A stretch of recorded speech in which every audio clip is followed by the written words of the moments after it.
Hello, I'm Manuel Neira, Vice President of Products and Advisory Services. Today, I have the pleasure of being accompanied by Mike Moorman, CEO and founder of ERP Suites. So let's talk 64-bit.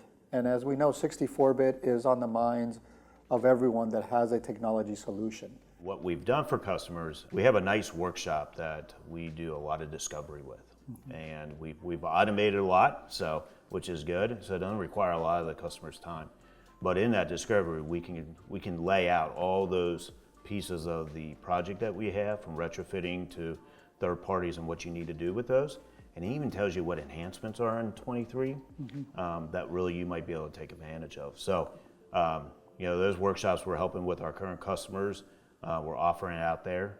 We'll do it free of charge because we think it's very important to educate people how and what it means to get the 64-bit, because it's just not a simple jump tools release to get there. No, great points, great points. One thing I'll add, and also from my experience at Oracle, when I was at Oracle and we were working on the 64-bit tools enhancement for JD Edwards, we reached out to the partner ecosystem about doing proactive testing to making sure that these third parties that we talked about, right, particularly the ones that are validated with JD Edwards, we're up to snuff, we're enhanced correctly, tested, and given feedback. So my suggestion for customers that are listening here today is that they reach out to their vendors, ask them about 64-bit. They should have been, engaged there, and it shouldn't be a surprise. Like you said, this has been out for a few years now. Right. So it's something that every vendor should be aware and be able to answer customer questions on.